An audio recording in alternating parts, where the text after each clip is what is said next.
আসসালামু আলাইকুম প্রিয় শিক্ষার্থীরা, তোমরা কেমন আছো? আশা করি আল্লাহর অশেষ রহমতে তোমরা সকলেই ভালো আছো। আমিও আল্লাহর রহমতে তোমাদের দোয়ায় ভালো আছি।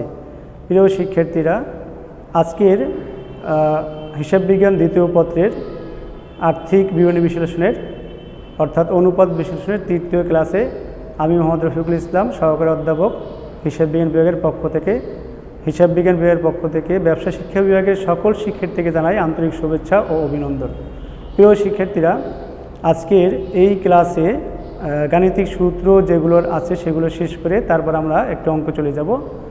তাহলে আমরা এই সূত্রগুলো আলোচনা শুরু করি। দেখো, আজকের সূত্র 7 নম্বর, অর্থাৎ এর আগে আমি 6টি সূত্র শেষ করেছি সূত্রসমূহ। আজকের 7 নম্বর সূত্র মোট মুনাফা অনুপাত। এর সূত্র হলো, মূল সূত্র হচ্ছে মোট মুনাফা ভাগ নিট বিক্রয় ইন্টু 100। আদর্শ মান হচ্ছে 20% থেকে 30%। তো অঙ্কে মোট মুনাফা বের করার যে নিয়মগুলো আছে এটা দেওয়া থাকবে, অথবা সরাসরি মোট মুনাফাও দেওয়া থাকতে পারে। নিট বিক্রয় বের করার তথ্য দেওয়া থাকবে। আমরা কীভাবে নিট বিক্রয় বের করব পরবর্তীতে কাজে আসি। দেখো, আমরা পাশাপাশি গণনা কার্য হিসেবে দেখাচ্ছি যে মোট মুনাফা কিভাবে বের করব। দেখো, নিট বিক্রয় থেকে আমরা বাদ দিব বিক্রিত পণ্যের ব্যয়। প্রিয় শিক্ষার্থীরা, এখানে এই বিক্রিত পণ্যের ব্যয় সরাসরি অঙ্কে দেওয়া থাকতে পারে অথবা নাও থাকতে পারে। আমরা কিন্তু গত ক্লাসে এই বিক্রিত পণ্যের ব্যয় বের করার নিয়ম শিখেছিলাম। তারপর দেখো, নিট বিক্রয়, মোট বিক্রয় থেকে বিক্রয় ফেরত ও বিক্রয় বারটা বাদ দিতে হবে। প্রিয় শিক্ষার্থীরা, অঙ্কে যদি এই বিক্রয় ফেরত বিক্রয় বারটা না থাকে তাহলে মোট বিক্রয়টাই কিন্তু হবে নিট বিক্রয়। তাহলে আমরা এই তথ্য বের করার পর, অর্থাৎ মোট মুনাফা বের করার পর, নিট বিক্রয় বের করার পর মূল সূত্রে বসাবো। মোট মুনাফা যত টাকা থাকবে নিট বিক্রয় দিয়ে ভাগ করব আর 100 দ্বারা গুণ করব। যে রেজাল্ট আমাদের হাতে আসবে সেটা এই শতকরা হারকে প্রকাশ করব, অর্থাৎ আদর্শ মানের সাথে তুলনা করে দেখব যে 20% থেকে 30%-এর মধ্যে আছে কিনা। যদি এর বেশি থাকে তো ভালো, কম থাকলে আর্থিক অবস্থা সচ্ছল নয়। বেশি কিংবা সমান থাকলে আর্থিক অবস্থা সচ্ছল। প্রিয় শিক্ষার্থীরা, এই পর্যায়ে আমরা পরবর্তী সূত্রে চলে আসি। লেখা আছে, দেখো 8 নম্বর সূত্র নিট মুনাফা অনুপাত। তাহলে নিট মুনাফা অনুপাতের সূত্র কি? নিট লাভ, এই নিট লাভে ভাগ করবা নিট বিক্রয় দিয়ে ইন্টু 100। এখানে আদর্শ মান হচ্ছে 2 ভাবে। দেখো, সাধারণত নিট লাভ বলতে আমরা করবাদ নিট লাভকে বুঝবো, তবে অনেক সময় অঙ্কে দেখা যায় যে করপূর্ব নিট লাভের কথা বলা থাকতে পারে। সেক্ষেত্রে আমরা কিন্তু আদর্শ মান চেঞ্জ করব। করপূর্ব নিট লাভের ক্ষেত্রে আদর্শ মান হবে 10% থেকে 15%, আর করবাদ নিট লাভ দেওয়া থাকলে সেক্ষেত্রে 5% থেকে 10%। এখানে নিট লাভ বলতে মোট লাভ থেকে পরিচালন ব্যয় বাদ দিবা, আর যদি কর থাকে তাহলে কিন্তু করও বাদ দিতে হবে। আচ্ছা, এরপরে সূত্রটা দেখো, বিনিয়োজিত মূলধনের আয় অনুপাত। এটা 9 নম্বর সূত্র। যে লেখা আছে কি, কর বাদ নিট লাভ, এর সাথে যোগ করবা ঋণের সুদ, যদি থাকে, না থাকলে আর যোগ করার প্রয়োজন নেই। ভাগ করবা বিনিয়োজিত মূলধন দিয়ে আর গুণ করবা 100 দ্বারা। তার সূত্র কি? যে কর বাদ নিট লাভ প্লাস ঋণপত্রের সুদ ভাগ বিনিয়োজিত মূলধন ইন্টু 100। এখানে আদর্শ মান হচ্ছে 10% থেকে 15%। এরপরে আর একটা সূত্র দেখো, লেখা আছে বিনিয়োজিত মূলধনের সুদ ও কর পূর্ব আয় অনুপাত। এই দুইটি সূত্র কিন্তু একই রকম মনে হয়, তবে একটু পার্থক্য কিন্তু আছে। দেখো, এখানে লেখছে যে কর পূর্ব আর একটা হচ্ছে কর বাদ।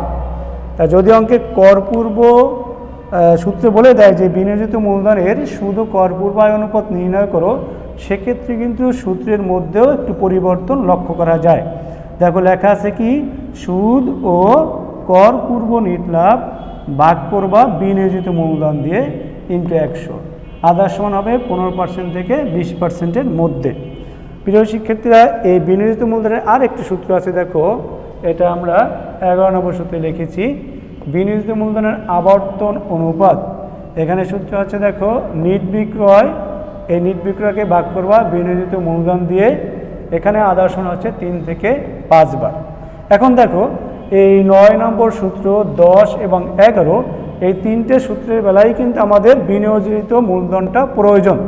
তাহলে বিনিয়োজিত মূলধন আমরা কীভাবে বের করব? দেখো এখানে লেখা আছে বিনিয়োজিত মূলধন হবে মোট সম্পত্তি থেকে চলতি দায় এবং অলিক সম্পদ বাদ দিবা। প্রিয় শিক্ষার্থীরা, এখানে একটু কথা আছে, অলিক সম্পদ বলতে আমরা কি বুঝি?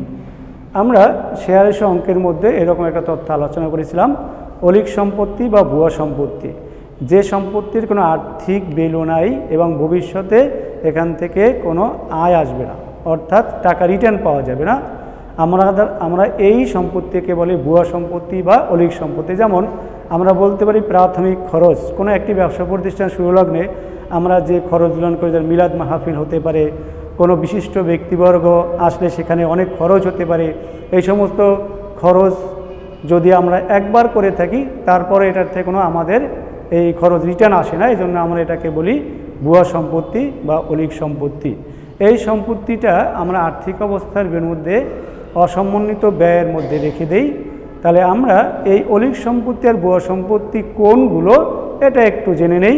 দেখো আমরা এখানে এই সম্পত্তিগুলোকে আমরা অলিক সম্পত্তি ধরব। প্রাথমিক খরচ, শেয়ার অবহার, ঋণপত্রের অবহার এবং বিলম্বিত বিজ্ঞাপন ও অবলেখকের কমিশন। কয়টা হলো? তাহলে 5টা। প্রাথমিক খরচ, শেয়ার অবহার, ঋণপত্রের অবহার, বিলম্বিত বিজ্ঞাপন ও অবলেখকের কমিশন। তাহলে প্রিয় শিক্ষার্থীরা, অঙ্কে যদি আমরা অলিক সম্পত্তি বা ভুয়া সম্পত্তি থাকে তাহলে কিন্তু আমরা বাদ দেব, না থাকলে বাদ দেওয়ার প্রয়োজন নাই। আর এই মোট সম্পত্তি বলতে আমরা বুঝি আমাদের যে আর্থিক অবস্থার বিবরণী দেওয়া থাকবে, এই সম্পত্তি পাশের যোগফলটাই হচ্ছে কিন্তু মোট সম্পদ। এই মোট সম্পত্তির মধ্যে কিন্তু সকল প্রকার সম্পত্তি থাকবে, এর মধ্যে চলতি সম্পদ থাকবে, তারপরে স্থায়ী সম্পত্তি থাকবে, বিনিয়োগও থাকবে, তারপরে ওই যে অলিক সম্পত্তি থাকবে। তাহলে আমরা মোট সম্পত্তির মধ্যে কোন সম্পত্তিটা নিব না? প্রিয় শিক্ষার্থীরা, শুধুমাত্র অলিক সম্পত্তি বা ভুয়া সম্পত্তিটা নিব না। তাহলে এই সম্পত্তিটা বাদ দেওয়ার পরে আমরা পাবো কি? বিনিয়োজিত মূলধন। তাহলে বিনিয়োজিত মূলধনের মূল সূত্র হচ্ছে কি? মোট সম্পদ বাদ দেব চলতি দায়, বাদ দেব অলিক সম্পদ। এই চলতি দায় কিন্তু আমরা আগে শিখেছি, চলতি দায়টা কিন্তু আমরা আগে শিখেছি। প্রিয় শিক্ষার্থীরা, এখানে 11 পর্যন্ত সূত্রে চলে আসছে। আমি বলেছিলাম যে তোমাদের এখানে 4টা ক্লাস নেব, তো আরও একটা ক্লাস আমি নিব, তাহলে আমরা মোটামুটিভাবে এই চ্যাপ্টারের পরীক্ষায় যতটুকু সিলেবাস আছে আমরা শেষ করতে পারবো। প্রিয় শিক্ষার্থীরা, এই সূত্রগুলোর আলোকে আমরা যদি এখন একটি উদ্দীপক নিয়ে আলোচনা করি এবং সেখান থেকে আমরা অঙ্ক করি, তাহলে আমাদের অঙ্কটা আরও সহজে বুঝতে পারবো, অর্থাৎ সূত্রগুলো বুঝতে পারবো। আমরা আজকের এই সূত্রগুলো পাশাপাশি থাকবে এবং আমি একটি উদ্দীপক তোমাদের সামনে আলোচনা করব।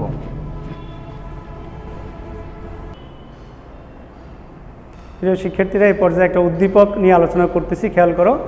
এই উদ্দীপকটি আমি সংক্ষেপে তৈরি করেছি কাল্পনিকভাবে। খেয়াল করো, জনাব জামান এর 2018 সালের 31শে ডিসেম্বর তারিখে সম্পদ ও দায়। এই মতো সম্পত্তি 3টি ভাগে ভাগ করেছি: স্থায়ী সম্পত্তি, চলতি সম্পত্তি এবং প্রাথমিক খরচ। তো প্রিয় শিক্ষার্থীরা, এখানে আমি স্থায়ী সম্পত্তি অনেকগুলো থাকতে পারে, একসাথে আমি লিখে দিয়েছি 2 লক্ষ টাকা। চলতি সম্পত্তি অনেকগুলো থাকতে পারে, এখানে লিখে দিয়েছি আমি 1 লক্ষ টাকা। এখানে প্রাথমিক খরচ 50,000 টাকা, এটা হচ্ছে তোমার অলিক সম্পত্তি বা ভুয়া সম্পত্তি। আমার মোট সম্পদ 3,50,000 টাকা। দায়ের মধ্যে আছে মালিকানা তহবিল সরাসরি লিখেছি, চলতি দায় সরাসরি লিখেছি, দীর্ঘমেয়াদী দায় ঋণ সরাসরি লিখেছি। প্রিয় শিক্ষার্থীরা, এখানে মালিকানা তহবিল 2 লাখ রেখেছি, চলতি দায় 50,000, 10% ঋণ 1 লক্ষ টাকা, মোট হচ্ছে 3,50,000 টাকা। তাহলে আমরা এই সম্পত্তি এবং দায় নিয়ে একটি কাল্পনিক ব্যালেন্স শিট তৈরি করলাম বা আর্থিক অবস্থার বিবরণী। এরই মাধ্যমে আমি কি তৈরি করতে বলেছি দেখো। অন্যান্য তথ্যের মধ্যে আছে মোট বিক্রয় 1 লক্ষ টাকা, বিক্রিত পণ্যের ব্যয় 30,000 টাকা এবং পরিচালন ব্যয় 10,000 টাকা, আয়কর 10% প্রদান করতে হয়। এরপরে করণীয় যে কয়তে বলা হলো কর বাদ নিট লাভ নির্ণয়, মোট লাভ অনুপাত নির্ণয় করো, নিট লাভ অনুপাত নির্ণয় করো, বিনিয়োজিত মূলধনের আয় অনুপাত নির্ণয় করো ও বিনিয়োজিত মূলধনের আবর্তন অনুপাত নির্ণয় করো। প্রিয় শিক্ষার্থীরা, আজকের যে সূত্রগুলো নিয়ে আলোচনা করেছি তারই আলোকে আমি একটি উদ্দীপক সাজিয়েছি। তো আসো এখন আমরা সমাধান করার চেষ্টা করি। কয়ের অ্যান্সার ক নম্বরে চেয়েছি করবাদ নিট লাভ। তো করবাদ নিট লাভ আমরা এখন শুরু করব যে কর বাদ নিট লাভ কীভাবে বের করা হবে।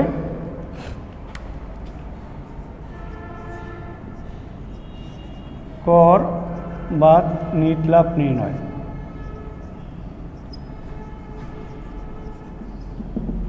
প্রিয় শিক্ষার্থীরা, কর বাদ নিট লাভ নির্ণয় করতে হলে আগে আমাদের জানতে হবে মোট লাভ নির্ণয় করা। সেখান থেকে আমরা নিট লাভ নির্ণয় করব, সেখান থেকে আমরা কর বাদ দিব। তাহলে ছোট্ট একটা ছকের সাহায্যে আমরা এই কাজটা করতে পারি। দেখো, বিবরণ টাকা,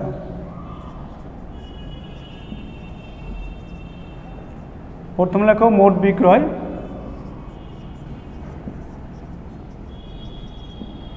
মোট বিক্রয় কত আছে লেখো 1 লক্ষ টাকা। তারপর দেখো আছে বিক্রিত পণ্যের ব্যয়, এখান থেকে মোট বিক্রয় থেকে বাদ দাও বিক্রিত পণ্যের ব্যয়, বাদ বিক্রিত পণ্যের ব্যয়। আমরা জানি মোট বিক্রয় থেকে বিক্রিত পণ্যের ব্যয় বাদ দিলে আমরা পাবো মোট লাভ। তাহলে 1 লক্ষ টাকা থেকে 30,000 টাকা বাদ দেওয়া থাকে আমার 70,000 টাকা। এই 70,000 টাকা হচ্ছে আমাদের মোট লাভ। প্রিয় শিক্ষার্থীরা, মোট লাভ থেকে আমরা বাদ দেব এই পরিচালন ব্যয়। তাহলে বাদ দাও পরিচালন ব্যয়, বাদ পরিচালন ব্যয়।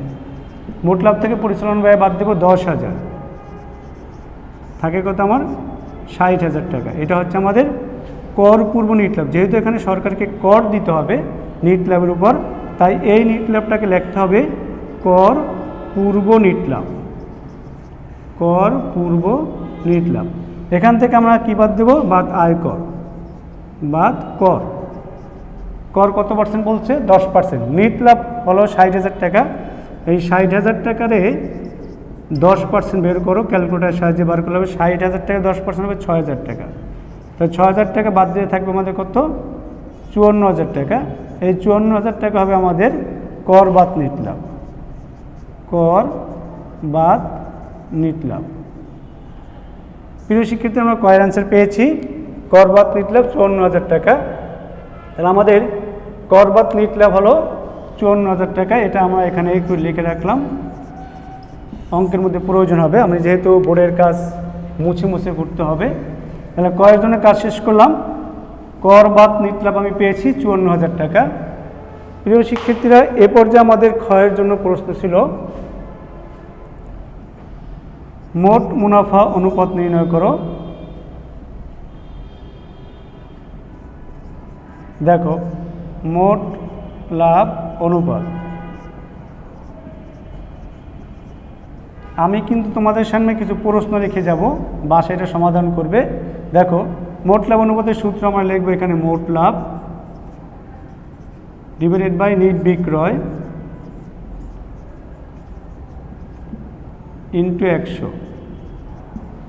এটা তোমাদের কাজ। আমি মোট লাভ কিন্তু কয়ের মধ্যে বের করে দিয়েছি। নিট লাভ, নিট লাভ বলতে আমরা কি বুঝাই, নিট বিক্রয় আমরা বলতে বুঝাই মোট বিক্রয় থেকে বিক্রয় ফেরত এবং বিক্রয় বারটা বাদ দিবা। প্রিয় শিক্ষার্থীদের, এখানে কিন্তু মোট বিক্রয় দেওয়া আছে কিন্তু বিক্রয় ফেরতও নাই এবং বিক্রয় বারটাও নাই। তাহলে আমরা মোট বিক্রয়কে কি বলবো, নিট বিক্রয়। তাহলে তোমাদের এখানে একটা কাজ আমি দিয়ে রেখেছি। দেখো, মোট লাভ অনুপাতে আমি সূত্র বসিয়ে দিয়েছি যে মোট লাভ নিট বিক্রয় ইন্টু 100। মোট লাভ আমার কয়ের মধ্যে বের করে দিয়েছি, এখানে বসাবে নিট বিক্রয় এই 1 লক্ষ টাকা বসাবে ইন্টু 100, ভাগ করে যে রেজাল্ট হবে এটা তুমি শতকরায় প্রকাশ করবে এবং এই মোট লাভ অনুপাতে আধার সমানের সাথে তুলনা করবে। এবার ক্ষয় আরেকটা কোশ্চেন ছিল, দেখো এটাও তোমাদের কাজ। নিট লাভ অনুপাত, নিট লাভ অনুপাতের সূত্র কি ছিল, পরে দেখো নিট লাভ ডিভাইডেড বাই কী ছিল, নিট বিক্রয়। তবে এখানে কিন্তু তুমি কর বাদ লিখতে পারো, যেহেতু আমার কর বাদ কথাটা আসছে। কর বাদ নিট লাভ ডিভাইডেড বাই নিট বিক্রয় ইন্টু 100। প্রিয় শিক্ষিতদের, এখানে আমি তোমাদের কাজ দিয়ে গেলাম।